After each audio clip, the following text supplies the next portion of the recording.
আসসালামু আলাইকুম, সবাইকে শুভেচ্ছা জানাচ্ছি। মাসুম মাহবুব দেখছেন ওপেনটা ইউটিউব চ্যানেল এবং মাসুম মাহবুব ফেসবুক পেজ। আপনারা আমাকে কমেন্ট করছেন যে ভাই দেরি হচ্ছে কেন, দেরি হচ্ছে কেন? আমি তো আসলে ইচ্ছা করে দেরি করছিলাম না। জাস্ট লাইভ টাইমে যখন ক্যামেরা অন, হঠাৎ করে ক্যামেরা অফ। পুরো সেটআপ অফ। কাজ হচ্ছে না, কাজ হচ্ছে না। পুরো ক্যাবেল অপারেশন সব একসাথে করার পর দেখি কাজ হচ্ছে না। বর্তমানে আমি মোবাইল কানেকশনে আছি। আমার যে মূল ক্যামেরা সেটা অফ হয়ে গেছে। এখন আমি আছি আমার মোবাইল ক্যামেরায়। আপনারা দেখতেই পাচ্ছেন ফুটেজটা একটু বিটকুড়ে টাইপের দেখা যাচ্ছে। আমার চেহারা একটু বড় দেখা যাচ্ছে। বুঝতেছি না। তারপর আমি আপনাদেরকে গুরুত্বপূর্ণ খবরগুলো দেওয়ার চেষ্টা করছি। প্রিয় দর্শক, যে আজকের লাস্ট যে আপডেট, রাতে আমেরিকা যখন ইরানের উপর আক্রমণ চালালো, ইরানের বেশ কয়েকটা গুরুত্বপূর্ণ জায়গায় আমেরিকা অ্যাটাক চালালো। কেন? তাদের অ্যাপাচি হেলিকপ্টারের উপর ইরান অ্যাটাক করেছে। আমেরিকার অভিযোগ যে অ্যাপাচি হেলিকপ্টারের উপর ইরান ড্রোন অ্যাটাক চালিয়েছে। কিন্তু ইন্টারেস্টিং ব্যাপার, ইরানের কয়েকটি মাধ্যম দাবি করেছে যে তারা মার্কিন অ্যাপাচিতে কোনো অ্যাটাক করেনি। এখন বিষয়টা কেমন দাঁড়ালো? আমেরিকা বলছে যে ইরান অ্যাটাক করেছে, আর ইরান বলছে তারা অ্যাটাক করেনি। তাহলে নেপথ্য থেকে এটি একটি ফলস ফ্ল্যাগ অপারেশন। আমেরিকাকে যুদ্ধে নামানোর জন্য ইসরায়েলের কোনো প্ল্যান কিনা? নাম্বার 1। নাম্বার 2 হলো আমেরিকা ইরানের যেই জায়গাগুলোতে অ্যাটাক করেছে অ্যাপাচির আক্রান্ত হওয়ার প্রতিশোধ হিসেবে, এটা বলা হয়েছে আত্মরক্ষার্থী অ্যাটাক। কিন্তু অ্যাটাক করা হয়েছে ইরানের খুব গুরুত্বপূর্ণ সংবেদনশীল কিছু জায়গায়। যেমন পানি যেখানে রিজার্ভ রাখা হয়, পানির শোধনাগার, সেখানে অ্যাটাক কেন? ইউনিভার্সিটির যেখানে গবেষণা হয় সেখানে অ্যাটাক কেন? নিউক্লিয়ার সাইটের খুব কাছাকাছি, সেই অ্যাটাক কেন?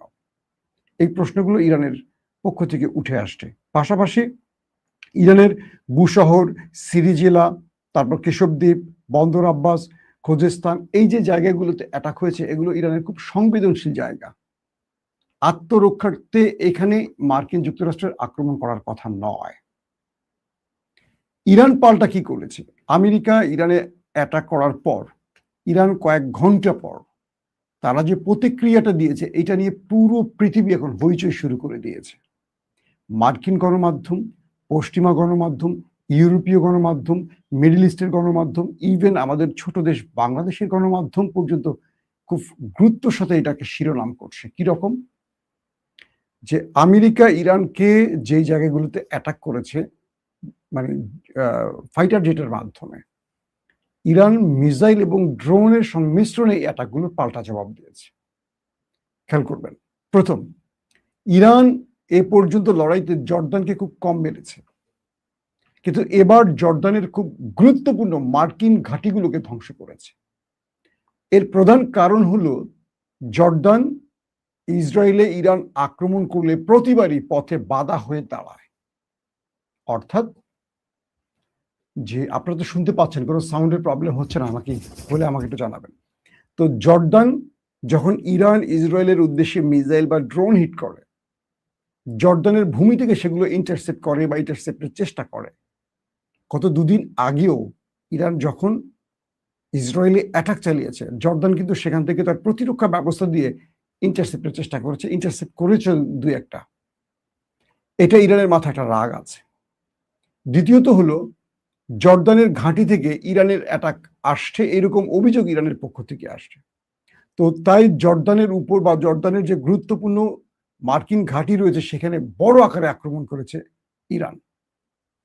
আমেরিকা যে দাবি করছিল যে তাদের এই আক্রমণে কিছু হয়নি, তারা সব ইন্টারসেপ্ট করেছে, কিন্তু ইরান যে স্যাটেলাইট ইমেজ দেখাতে শুরু করেছে সেখানে আমরা দেখলাম, আমার চেহারা একটু বেঁকা বেঁকা আসছে না?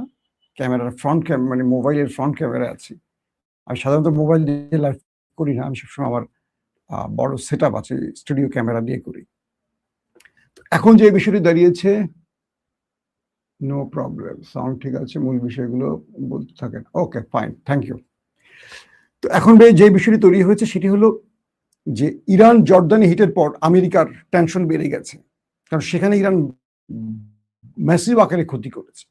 বাহরাইনে তাদের যে পঞ্চম নৌবহরের যেটি সদর দপ্তর বলা হয় বাহরাইনে, সেখানে সিরিজ অ্যাটাক হয়েছে, সেখানেও ব্যাপক ক্ষতি হয়েছে। ইভেন কুয়েতে মার্কিন ঘাঁটিতে অ্যাটাক হয়েছে, সেখানেও অনেক ক্ষতি হয়েছে। ইরানের আইআরজিসির পক্ষ থেকে বলা হয়েছে যে আমরা আমেরিকার যে স্থানগুলোকে টার্গেট করেছি সেখানে তাদের যথেষ্ট ক্ষতি করতে পেরেছি। আমাদের মিসাইল তাদের অস্তিত্বে আঘাত করেছে এবং আমাদের মিসাইল তাদেরকে বলে দিয়েছে এটি যে ইরান আক্রান্ত হলে কাউকে ছাড়বে না বা ছেড়ে দেবে না। আইআরজিসির এই বক্তব্যটার মধ্যে অনেক রহস্য আছে। প্রথম, আব্বাস আরাকচি বলছেন যে ইরানি জাতির উপর আক্রমণ হলে ইরানি জাতি ছেড়ে দিবে, এটা পারস্য বা পার্সিয়ান সাম্রাজ্যের ইতিহাসে বা পার্সিয়ান যে 5-6 হাজার বছরের ইতিহাস, এই ইতিহাস আমেরিকাকে বলছে তোমরা একটু ঘেটে দেখো।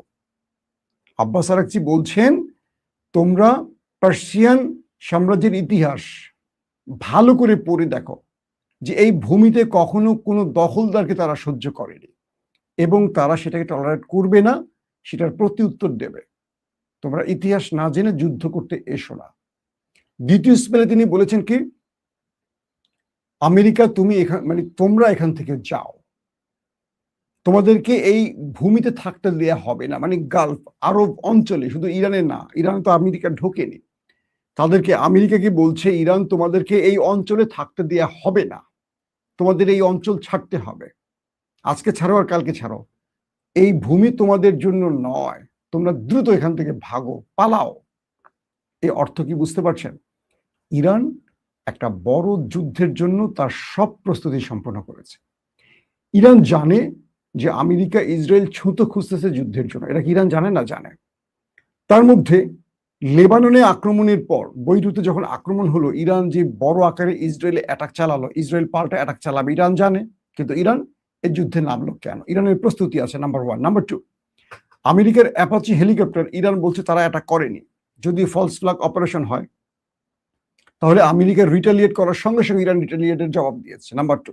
নাম্বার 3, যদি এটি ইরান করে থাকে, কিন্তু ইরান যে কোনো কারণে অস্বীকার করে থাকে, যুদ্ধের মধ্যে স্বীকার অস্বীকার ব্যাপারগুলো থাকে, তার মানে আমেরিকা ইরানের যে কটা জায়গায় হিট করেছে, খেয়াল করেন, বুশহর, সিরিজেলা, কেশবদ্বীপ, বন্দর আব্বাস, খোজিস্তান এবং আরো কয়েকটি জায়গায়, এই জায়গাগুলো ইরানের জন্য খুব গুরুত্বপূর্ণ। ফাইন, ইরান এটা করেছে কোথায়? কুয়েতের সবচেয়ে এই মুহূর্তে ইম্পর্টেন্ট যে ঘাঁটিটি, যেখান থেকে আমেরিকা ইরানে বারবার আসছে অ্যাটাক করার জন্য, সেই ঘাঁটিতে মোটামুটি লন্ডভন্ড করে ফেলেছে। এই ঘাঁটিতে অজস্র মার্কিন সেনা রয়েছে, তাদের অবস্থা কি? প্রশ্ন, খেয়াল করেন। 2, জর্দান, যেখানে ইরান সাম্প্রতিক সময় অ্যাটাক করেনি, এবার সে জর্দানের ঘাঁটিগুলি লক্ষ্য করে, একাধিক ঘাঁটিকে লক্ষ্য করে অ্যাটাক করেছে। বলা হচ্ছে সেখানে প্রচুর মার্কিন সেনারা ছিলেন, তাদের অবস্থা কি? পাশাপাশি বাহরাইনের 5ম নৌবহরে যে অ্যাটাক হয়েছে নৌঘাঁটিতে, সেখানে প্রচুর সেনা ছিল। মার্কিন গণমাধ্যমগুলো বলছে এই 3টি ঘাঁটিতে যথেষ্ট পরিমাণ মার্কিন সেনারা রয়েছে। তাদের কজনের প্রাণহানি হয়েছে সেই বিষয়ে কোনো পক্ষ কথা বলছে না। আমেরিকা সে জন্মের আগের থেকে 13 জন মরছে, 13 জনই বলতেছে, অথচ ইরানের মধ্যে অজস্র মানুষ ওপারে পাঠিয়ে দিয়েছে, আমেরিকা স্বীকার করেনি। যদি 13 জনই মরবে, আমেরিকা বারবার ইরানের দুয়ারে আসবে আলোচনার জন্য? আপনি বিশ্বাস করেন? ইরানের শক্ত আক্রমণের পর থেমে গেছে আমেরিকা, আপাতত আমেরিকা আক্রমণ থেকে থেমে গেছে, কারণ আমেরিকা বুঝতে পেরেছে তারা যে চর মেরেছে তার বিনিময়ে অনেকগুলি লাথি ঘুষি একসাথে খেয়েছে। একদম বাংলা প্রবাদের মতো করে বুঝিয়ে বললাম। আমেরিকা মনে করেছে যে তারা আমাদের অ্যাপাচি মেরেছে, আমরা একটা প্রতিশোধ নিব, ওরা একটা হুমকি দিয়ে থেমে যাবে। কিন্তু ইরান যে অ্যাট এ টাইম এতগুলো পজিশনে একযোগে অ্যাটাক করবে, এটা ওরা বোঝেনি। নাম্বার 2, আমেরিকা এখানে দুটো জিনিস খেলেছে। এক, ইরানের প্রস্তুতির ব্যাপারটা বোঝার চেষ্টা করছে যে ইরান আমাদের সাথে আলোচনা করতে গিয়ে ঘুমিয়ে পড়েছে কিনা, বা ইরান আমাদেরকে অ্যাটাক করার জন্য 2-4 দিন সময় নেবে কিনা। যদি 2-4 দিন সময় নেয় তাহলে বুঝতে হবে যে ইরানের কাছে রসদ ফুরিয়ে আসছে, অথবা ইরান প্রস্তুত নয়। ইরান যে কয়েক ঘন্টার মধ্যে রিটেলিয়েট করবে, পাল্টা জবাব দেবে, এটা আমেরিকা বোঝেনি। 1। 2 নম্বর হলো, ইরান আবার টেস্ট করেছে আমেরিকার যে ওদের প্রতিরক্ষা ব্যবস্থা কি কি ভেদ করা যায়। 2-একটা মিডল ইস্টের আউটলেট বলছে ইরান ইসরায়েলে এবং আমেরিকার ঘাঁটিতে যে অ্যাটাকগুলো করেছে, এই অ্যাটাকে এমন কিছু মিসাইল ব্যবহার করেছে যেটা আগে করেনি। This is the point. America এটাও বোঝার চেষ্টা করেছে যে ইরান বারবার যে বলছে ওদের কাছে এমন কিছু আছে ভয়ঙ্কর, আদৌ কি আছে নাকি এটা গল্প, ইরান আমাদের ভয় দেখাচ্ছে, একটু যাচাই করি, কিছু অ্যাটাক করে আমরা যাচাই করি। ইরানও দুষ্ট কম না, সবচেয়ে ভয়ঙ্করটা ব্যবহার করেছে কি করেনি সেটা ইরান বলেনি, বলছে নতুন কিছু ব্যবহার করেছে, কিন্তু সবচেয়ে ভয়ঙ্করটা করলে ভয়ঙ্কর কিছু রেজাল্ট আমরা পাবো হয়তো। কি দাঁড়াচ্ছে? ইসরায়েল তার কয়েক স্তরের প্রতিরক্ষা ব্যবস্থা দিয়ে ইরানের অ্যাটাক আটকাতে পারে না। খেয়াল করেন, ইসরায়েল ব্যর্থ। ইসরায়েল বলছে যে আমরা প্রস্তুত ছিলাম না। কে বলছে প্রস্তুত না? তারা প্রতিদিন লেবাননে হামলা করছে, তারা প্রস্তুতি ছাড়া অ্যাটাক করছে। ইরান পাল্টা অ্যাটাক করতে পারে, তাদের গোয়েন্দা তথ্য কি একেবারেই ছিল না? আমেরিকার সবচেয়ে ইম্পর্টেন্ট নৌ সদর দপ্তর মধ্যপ্রাচ্যের বাহরাইনে, সেখানে যে অ্যাটাক হয়েছে এটা নাকি প্রচুর ক্ষয়ক্ষতি করেছে। ইরানের কয়েকটি স্যাটেলাইট ইমেজ সেই ফুটেজ দেখিয়েছে। প্রশ্ন হলো, আমেরিকা তার নিজের ঘাঁটি রক্ষা করতে পারছে না, তাহলে বাহরাইনকে রক্ষা করবে কিভাবে? সৌদিকে রক্ষা করবে কিভাবে? আরব আমিরাতকে রক্ষা করবে কিভাবে? এই প্রশ্নগুলি কি আসছে না? বিষয়টা খেয়াল করেন, আমেরিকার প্রতিরক্ষা ব্যবস্থা ভেদ করার সক্ষমতা আছে কিনা ইরান আবার সেটাও টেস্ট করলো। আর আমেরিকা টেস্ট করলো ওরা কি কি নতুন ব্যবহার করতে পারে। দুই পক্ষের টেস্টের রেজাল্ট কি পেলাম?